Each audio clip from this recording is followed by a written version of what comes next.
મારા 8 વીઘાની ડુંગળી હતી, એમાં ઘેટા બકરા મેં મૂકી દીધા, મારે નુકસાની 1 લાખની થઈ છે। 100 રૂપિયા ભાવ આવે છે। તમારે અહીંથી ડુંગળી માર્કેટિંગ યાર્ડમાં પહોંચાડવા માટે કેટલો ખર્ચો થતો હોય છે? ખર્ચો ઘણો થઈ જાય છે, 50 રૂપિયા પડી જાય।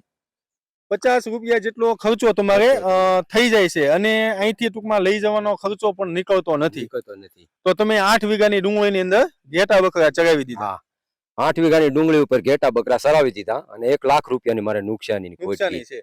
બીજા ખેડૂત પણ આપણી સાથે છે, તમારું શું નામ છે ને તમે કેટલા વીઘાની ડુંગળીની અંદર ઘેટા બકરા ચગાવીને રોટાવેટર મગાવી દીધું? 4 વીઘાની ડુંગળી છે। તમે 4 વીઘાની ડુંગળીમાં રોટાવેટર ફેરવી દીધું, ઘેટા બકરા ચગાવી દીધા। તો અત્યારે દર્શક મિત્રો ખેડૂતોના હાલ એકદમ બેહાલ છે।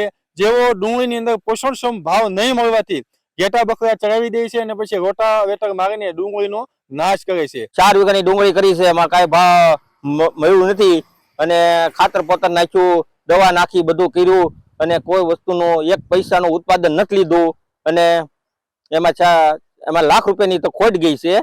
એમાં દાડિયા દપાડિયા કરીને લાખ રૂપિયાની ખોટ ગઈ છે। એમાં કઈ નુકસાન હોયું નથી ને મોવામાં લઈ જાય તો કે કંતાની થેલી, ઓલી થેલી, પ્લાસ્ટિકની થેલી નહીં હાલે, ઓલી થેલીઓ હાલશે।